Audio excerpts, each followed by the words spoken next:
Good morning, HOD sir, Professor A.K. Chaturvedi, and my seminar guide is Mr. K.S. Bhati, my seminar coordinator Dr. S.S. Budara sir. I am Saharsh Mishra, pursuing BTech in Aeronautical Engineering from University Department, Rajasthan Technical University, Kota. My seminar topic is ozone layer depletion. This is the list of contents we are going through. First, the ozone and the ozone layer. Second, the ozone hole, and the third is ozone hole formation. The causes of depletion, destruction of ozone, effects of ozone layer depletion, solution that address ozone depletion, Montreal Protocol, misconception about ozone depletion, and controversy regarding ozone science and policy, conclusions and references. First of all, the question arises, what is ozone? And what is ozone layer? And what is ozone layer depletion? Ozone is O3.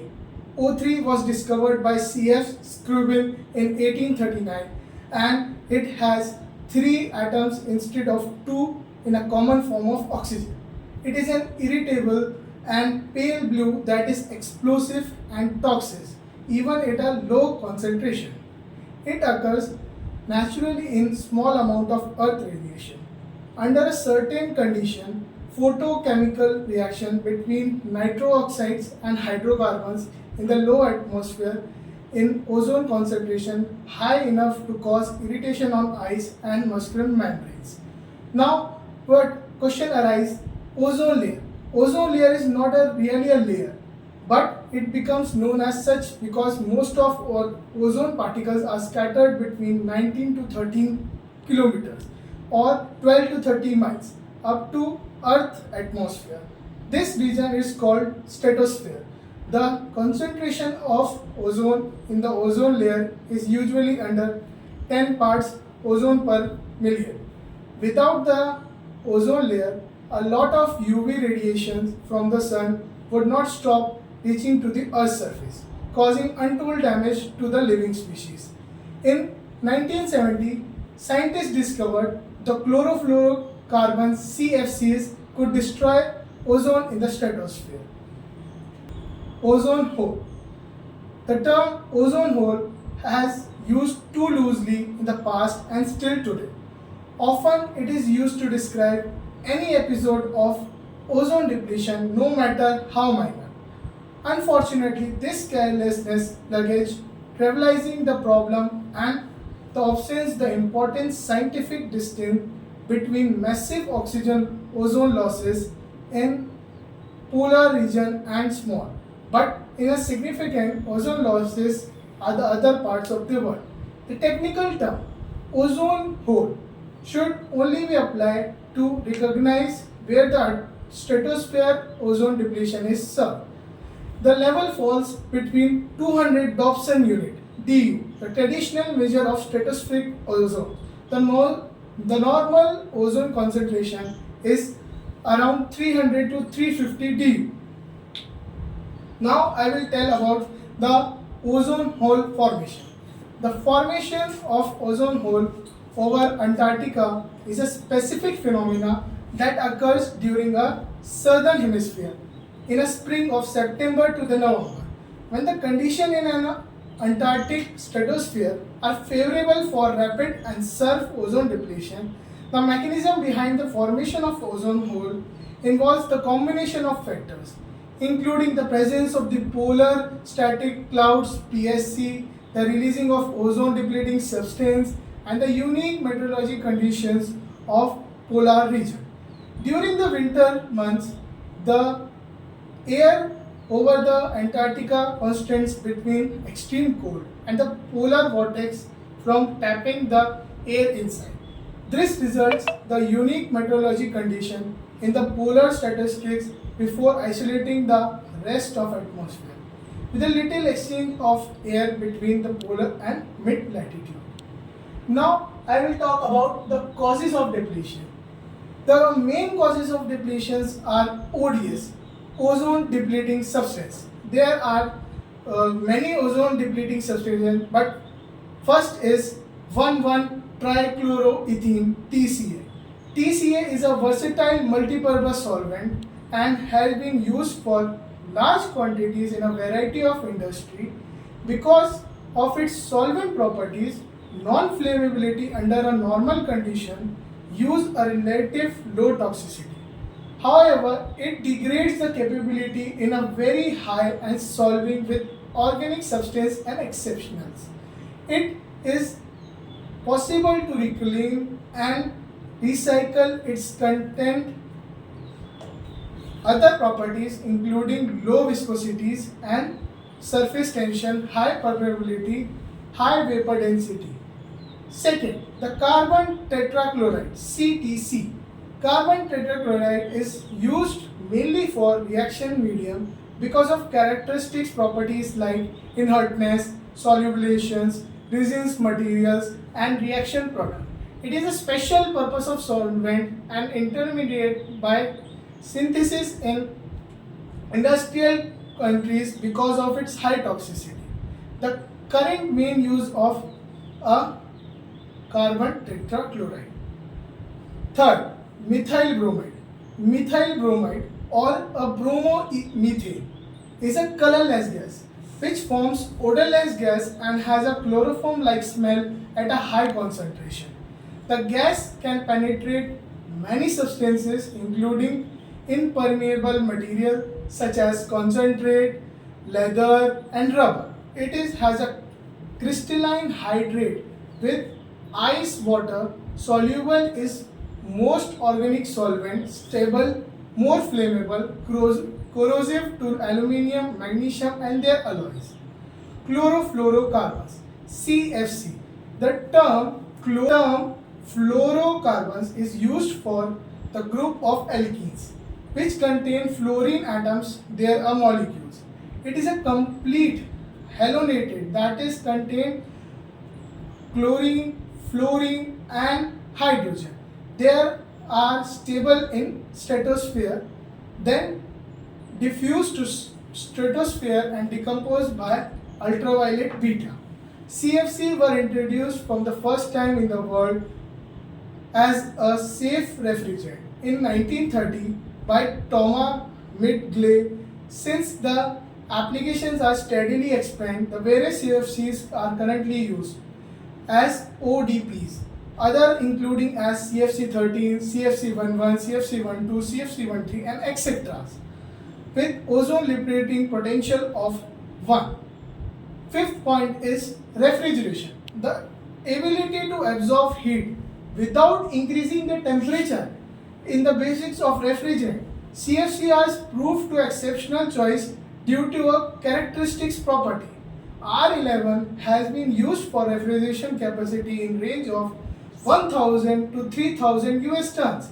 Being a refrigerator with a low operating pressure, R11 not only the feature, operation safety and the easy of use, but is also characterized by its high theoretical cycle efficiency, which is the best energy saving operation. Moreover, they are chemically stable and hard to dissolve. Now, I will come to the effects of ozone layer depletion. How it affects? It affects the human and animal health. Increasing the penetration of solar UAV beta radiation is likely to have profound impact on human health with potential risk of eye disease, skin cancers and infectious disease. UV radiation is known as damaging the cornea and the lens of the eye. The effects on terrestrial plants.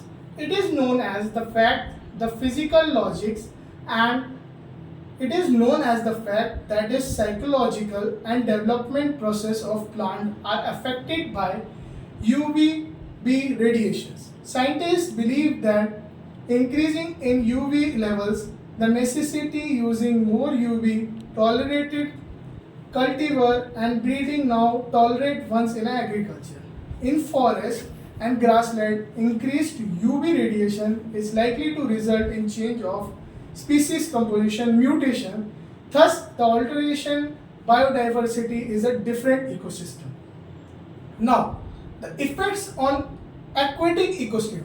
While more than 30% of world animal protein for human consumption comes from the sea alone.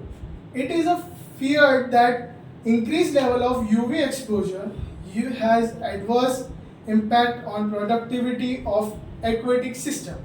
High levels of exposure trophs and subtrophs may affect the disturbance of planktons, which forms the foundation of aquatic food web. Now, effects on air quality.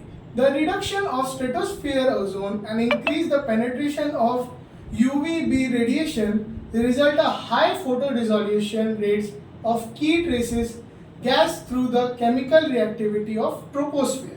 This cause increase both production and destruction of ozone and relate oxidants such as hydrogen peroxide, which is known to be an adverse effect on humans' health, terrestrial plant and outdoor materials. Now it also affects the materials. The increased level of solar UV radiation is known to be an adverse effect on a synthetic polymer, naturally occur biopolymers and some other material of commercial interest. UVB radiation accelerates the photodegradation rates of material, thus they limit their lifetimes. Now the efforts on climate changes. The ozone depletion and the climate changes are linked in several ways, but the ozone depletion is not a minor cause of climate change. Atmospheric ozone has two effects on temperature balance of the earth. It observes solar ultraviolet radiation which heats the stratosphere. It also absorbs infrared radiation emitted by Earth's surface, effectively trapping heat in the troposphere.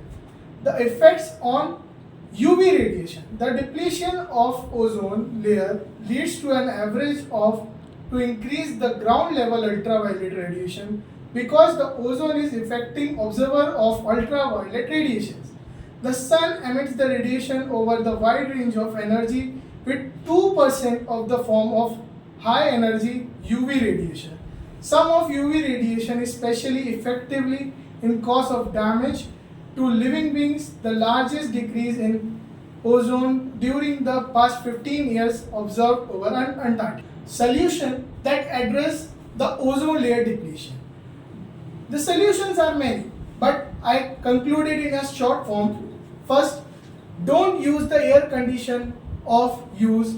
It's less often. Open the windows. Do not open the refrigeration for too long. Get only why we need. Do not linger.